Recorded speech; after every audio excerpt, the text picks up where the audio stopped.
নমস্কার, সালাম জানিয়ে আপনাদের আজকের বিষয় শুরু করছি। বন্ধুরা, আপনারা শুনেছেন মুর্শিদাবাদ এবং ওয়েস্ট বেঙ্গলে যে এসআইআর এর ফর্মগুলো জমা হয়েছিল সেগুলো অনেকের রিজেক্ট হয়েছে এবং অনেককেই নোটিশ ধরানো হয়েছে। এই নোটিশ থেকে মুর্শিদাবাদ, বিশেষ করে মুর্শিদাবাদবাসীকে অনেকভাবে হয়রান করা হচ্ছে।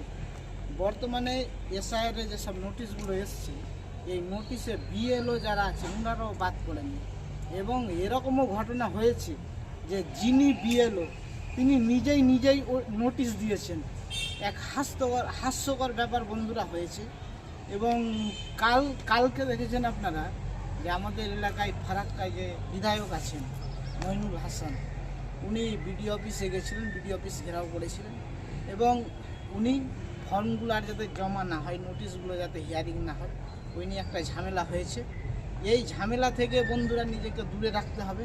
আপনি কোনো বিএলওকে বা আপনি ওই নোটিশ যারা দিচ্ছে তাদেরকে মারলে আপনার নামে এফআইআর হবে, কেস হয়েছে।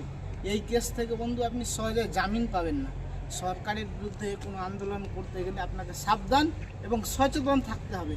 আপনি সরকারের বিরুদ্ধে আন্দোলন করবেন, সরকার আপনাকে ঢুকিয়ে দিবে জেলে, আপনি সহজে জামিন পাবেন না। এর পূর্ববর্তী ঘটনা বন্ধুরা আপনারা শুনেছিলেন এবং দেখেছেন যে আপনার শামশেরগঞ্জে যে ঝামেলাটা হয়েছিল, ধুলিয়ানে যে ঝামেলা হয়েছিল, সুতিতে যে ঝামেলা হয়েছিল, উমরপুরে যে ঝামেলা হয়েছিল ওয়াকফ বিরোধী আন্দোলনের সময়, সেই সময় বন্ধুরা তাদের জামিন পেতে অনেক কষ্ট হয়েছে। এক একজন 3 মাস, 6 মাস, 7 মাস ভিতরে থেকেছিলেন। এবং এই আন্দোলনের সময় যদি কোনো লোক মারা যায় তাহলে এর পরিণতি খুব ভয়াবহ এবং খারাপ হয়। তার সবথেকে বড় উদাহরণ হচ্ছে শামশেরগঞ্জের যে কেস, শামশেরগঞ্জে যে লোক মারা গিয়ে যে ঘটনা হয়েছিল, ওখানে 13 জনকে যাবজ্জীবন সাজা দেওয়া হয়েছিল। বন্ধুরা, এই সব আন্দোলন থেকে দূরে থাকবেন। আপনি দরিদ্র মানুষ, আপনার নামে কেস হয়ে গেলে আপনাকে বন্ধু কেউ বাঁচাতে আসবে না, না কোনো নেতা আসবে, না কোনো আপনার নেত্রী আসবেন, কেউ আসবেন না। তাই বন্ধু, আপনি গরিব, সচেতন এবং সমাজে নিজের অবস্থান ঠিক রাখুন। বিনা কারণে আন্দোলনে যাবেন না। আপনাকে খেটে চাষ করে জীবিকা নির্বাহ করতে হবে।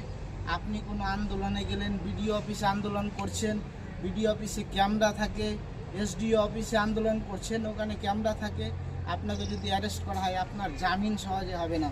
যেসব নেতারা আছেন ওনারা আন্দোলন করুন, ভালো, ওনাদের পয়সা আছে, টাকা আছে, আপনার সেই সুবিধা বন্ধু আপনি পাবেন না বন্ধু। তাই বন্ধু বলছি, সচেতন হয়ে থাকেন এবং সচেতন হয়ে যান। আপনারা জঙ্গি